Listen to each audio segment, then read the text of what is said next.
In southeastern Massachusetts, there is a stretch of land where UFOs streak across the sky. Strange creatures roam the forests, and ghosts are said to haunt the swamps. For decades, witnesses have reported encounters that defy explanation.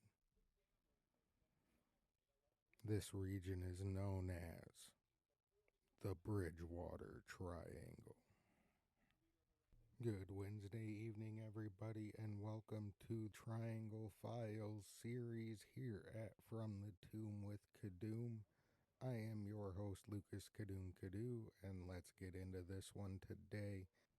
Probably the oddest and most paranormally active location of the series, and that is the Bridgewater Triangle. The Bridgewater Triangle is located in southeastern Massachusetts. It is approximately 200,000 square miles and was coined by cryptozoologist Loren Coleman in 1983. A cryptozoologist is someone who studies the existence, behaviors, locales, etc., all information about cryptids, animals or beings that some say are a myth and others believe fully exist. The region is defined by three main towns: Abington, Rehoboth, and Freetown. It features constant paranormal phenomena including UFOs, Bigfoot, giant snakes, the haunted Hockomock swamp, and the Freetown Fall River State Forest, some of the most known hotspots in the Bridgewater Triangle. The Fall River State Forest is a 5,000 plus acre heavily wooded area inside the southeast corner of the Bridgewater Triangle.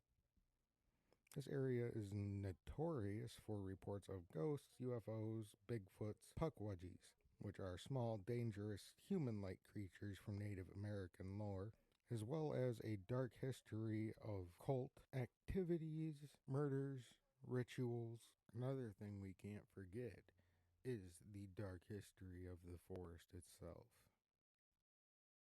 It has been the site of various cult activities, animal sacrifices, ritualistic murders committed by local Satanists, as well as a number of gang violence deaths and self-offings. In November of 1978, the body of Mary Lou Marnuda, a 15-year-old cheerleader abducted from Raynham, Massachusetts, that September, was found bound to a tree in the forest. At least 3 other murders have been committed in the forest, including a transient man mistaken for a police officer and 2 men shot to death on Bell Rock Road. 2 specific instances of animal mutilation are mentioned from 1998, one in which a single cow was found butchered in the woods, and another in which a group of calves was discovered in a clearing, mutilated as if part of some strange ritualistic killing. One of the most notorious cases of cult activity and murder in the Bridgewater Triangle, though, is the case of Carl Drew and Robin Murphy. In the early 1980s, Drew and Murphy were accused of being members of a satanic cult that operated in the area. They were charged with the murder of several women who were believed to have been involved with the cult. The case was complicated and controversial, with some arguing that the murders were the result of drug-fueled non-ritualistic violence rather than satanic rituals. Nevertheless, Drew and Murphy were both found guilty and sentenced to life in prison without the possibility of parole. However, in 2021, Robin Murphy was released from prison due to a change in Massachusetts law that allows for parole after 25 years for juveniles convicted of murder. Drew died in prison in 2008. And that leads me to talk about something that we will come back into the future, and that is cult. I, for one, am obsessed with Ruby Ridge, Waco, things like that. So they will definitely make an appearance on From the Tomb later. So do you think these rituals contribute to the area? Do they dark history and dark magic that was happening in the area make it easier for things to happen here? Let me know in the comments. And some key landmarks in the forest are the Assinet Ledge, a high cliff with a reputation of fatal incidents, Profile rock associated with Wampanoag Native American tribe of the Northeast lands history, and Copacut Road. Despite this forest being such a haunted area, it is also a very popular area featuring 25 miles of hiking, biking, and horse trails, as well as a splash pad and picnic areas. Another hotspot in the area is the Taunton State Hospital, a psychiatric facility located in Taunton, Massachusetts on Hodges Avenue that is historically significant for its architecture and was the second state asylum in Massachusetts. It is also located on the western bank of the Mill River, which, if you know about the paranormal, flowing water seems to increase the energy available for the spirits to access. Established as a state lunatic hospital at Taunton, it served as a major mental health facility while not under the Department of Correction like nearby Bridgewater State Hospital. It was part of the Department of Mental Health. The Bridgewater Triangle has its own tomb of knowledge to get into about its dark history. The 200,000 square mile triangle is steeped in Native American lore, particularly that centered on the Hockomock swamp. Hockomock meaning the places where spirits dwell, a 16,950 acre wetland known as the heart of the Bridgewater Triangle. This area is known for its Bigfoot sightings, massive snakes, thunderbirds, ghostly orbs, phantom drumming sounds. Indigenous history, including King Philip's War, merges with legends of Pukwudgies, sacred sites, and a rumored curse following colonial desecration of burial grounds, all in this swamp. Also, during the 17th century, the swamp was used as a fortress by the Wampanoag against the invading English settlers during King Philip's War. They also used this site as a sacred burial ground and deemed a spirit called a Hockomock guard it for the rest of eternity. A Hockomock is said to be composed of human souls and is the chief deity of death and disease. Some other lore sites include Profile Rock, where Anawan, a Wampanoag leader, surrendered a wampum belt, which is used as a symbol of office to indigenous people, and Dighton Rock, which is a 40-ton boulder in the Taunton River that has petroglyphs with debated origins often associated with early Native Americans, Vikings, or Portuguese explorers. Some other historically significant data is the Wampanoag suffering near total mortality due to plague between 1615 and 1620. King Philip's War, that was 1675 to 1676, which saw Metacom, the Wampanoag leader, King Philip, defeated and killed.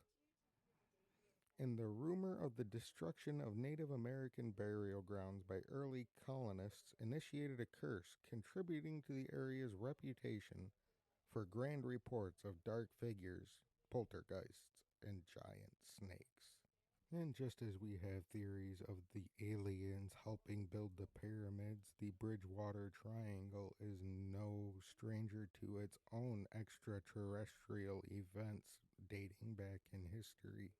One of the earliest I can find is that in the 1760s, a sphere of fire brighter than the sun was reported, which emitted intense light and made unusual delayed sounds. In 1908, in an undertaker's report, a light resembling an unusually strong lantern was seen, illuminating a large balloon-like object that moved in strange geometric and erratic patterns. In 1979, two news reporters observed a home plate-shaped object with a red light on top, a white light on the bottom, and rows of lights along the edges. Then there are more recent sightings including green glowing orbs and strange unnatural cloud formations. Researchers in the area have reported magnetic disturbances such as compasses showing multiple norths and thermal imaging capturing unidentified heat signatures in 2023. The 1970s is when the concept of the Bridgewater Triangle really took root amongst a myriad of sightings. Some of the most notable are the 1979 Route 24 sighting. Reporters for WHDH documented a significant UFO event on Route 24, indicating that witnesses put a lot on the line by going public with this story. The Bridgewater Triangle term got coined in this decade due to the highly concentrated paranormal, cryptid, and UFO sightings at the time. Reports often described a massive triangular object featuring 3 white and 2 red star-like lights.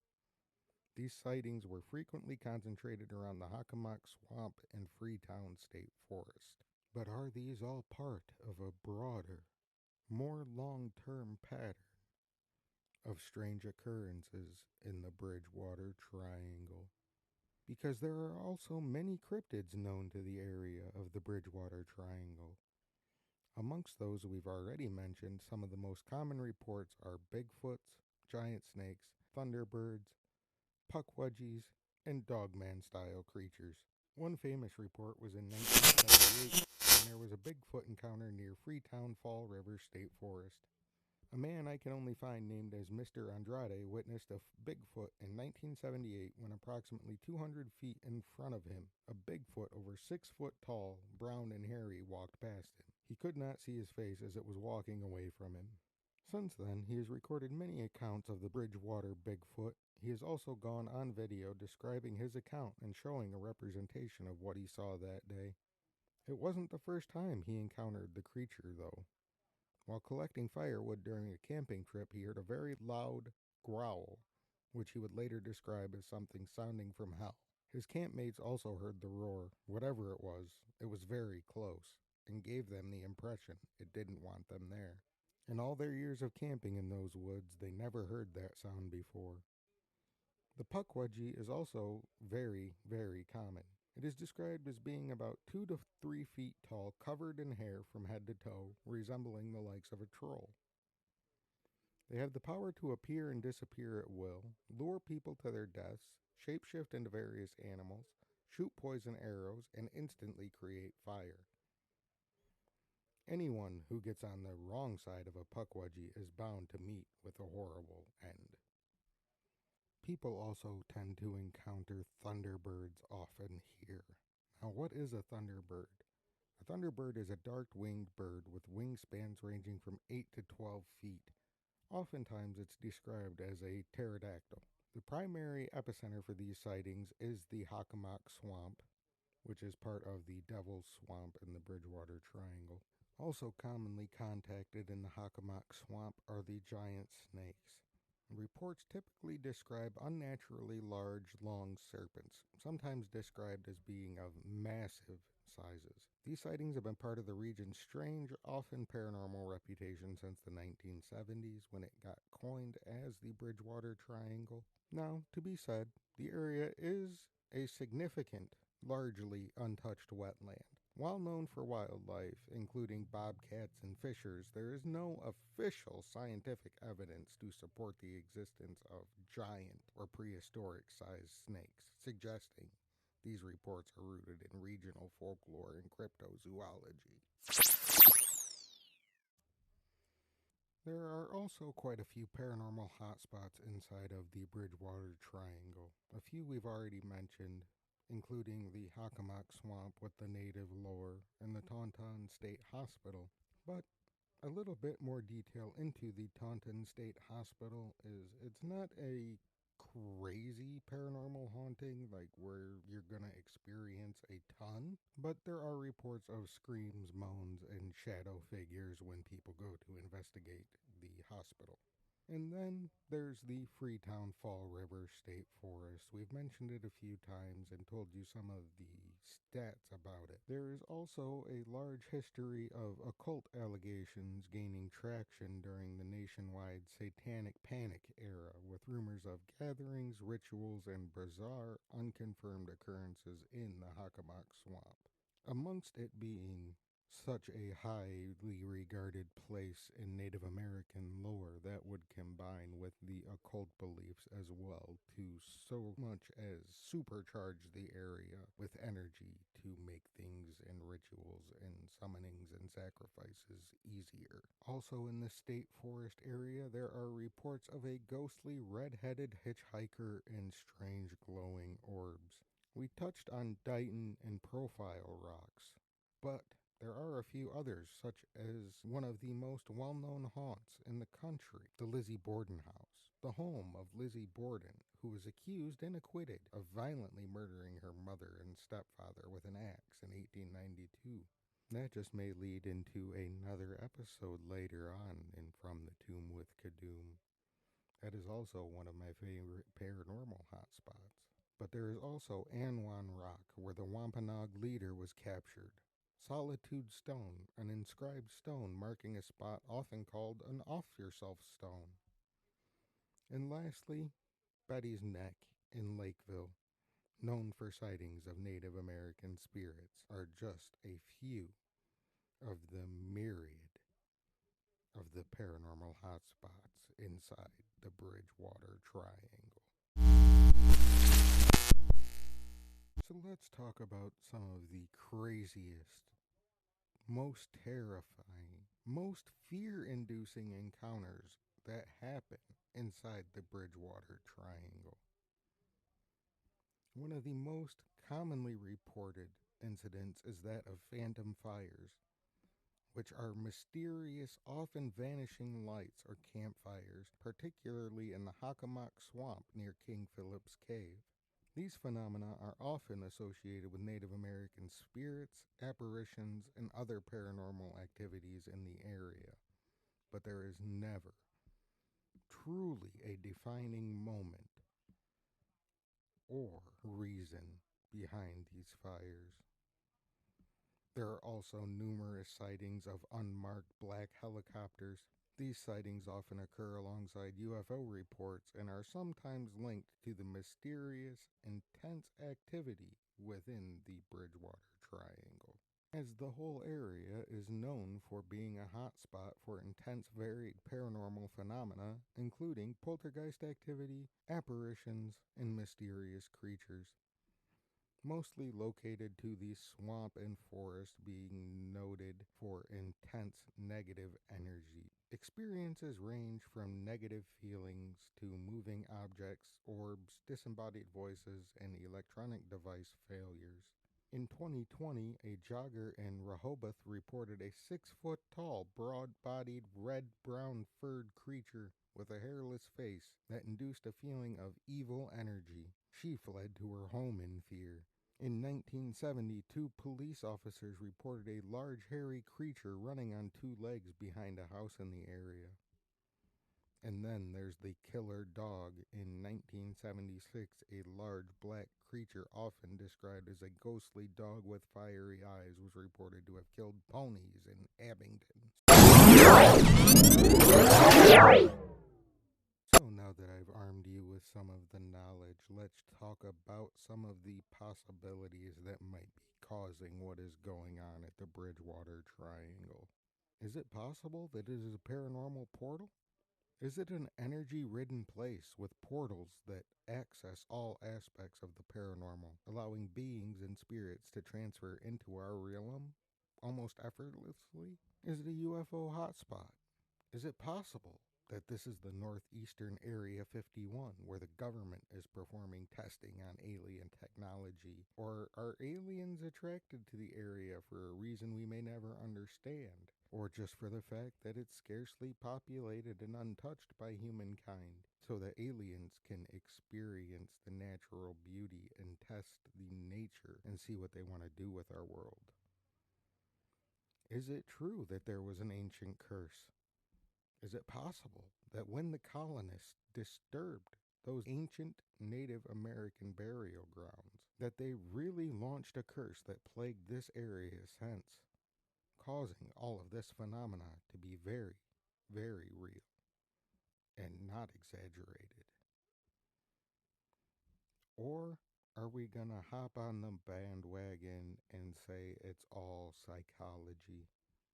Is it just the mass folklore of the area invading everyone's brain and training them to think this way about the area?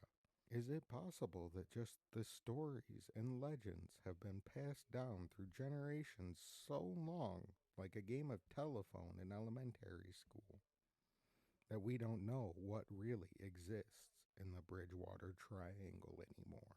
For centuries, the Bridgewater Triangle has been a place of mystery, where strange lights appear in the sky, creatures move through the woods, and the land itself seems alive with stories. Personally, all of these theories are possibilities for me. I believe heavily in all of these things, and I don't necessarily trust the government. What theory would you bet your life on? Leave it in the comments. Let me know. Do you think these encounters are paranormal, extraterrestrial, or something else entirely? One thing is certain: the secrets of the Bridgewater Triangle will always be buried. Don't forget that all of these theories can be powered up by all of the flowing water in the area. And who knows what history has gone undocumented, since most of it is uninhabited. None of us do. No one may ever. But one thing does, and that's the woods, the terrain, the environment, the water. It all remembers. It has all the energy. It has everything it needs. But it doesn't have us to desecrate it and to remember it actively.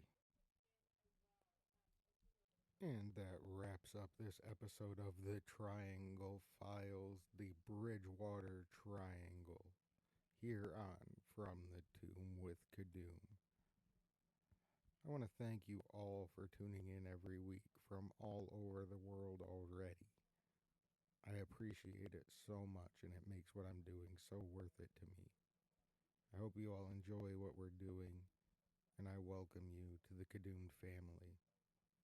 I promise you, big things and great changes are coming soon, within the next few weeks.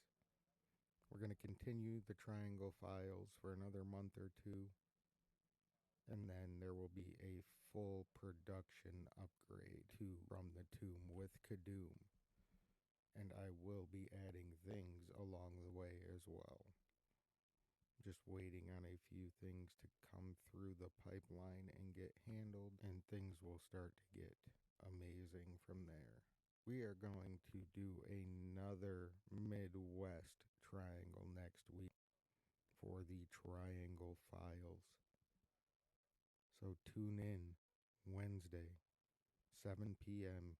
Eastern Standard Time, From the Tomb with Cadoom, the Triangle Files. Go follow Cadoom on all social medias: YouTube, TikTok, Instagram, Facebook, X, and all the podcasting platforms: Spotify, Apple, iHeart, and any other of your favorite audio podcasting platforms. Also, I just launched on Pod Radar this week. I've got the Lake Michigan Triangle episode up for voting. If you could go check it out, that'd be greatly appreciated. And remember, escape your tomb and keep it twisted until we crack mine open again next week. I'll see you Wednesday.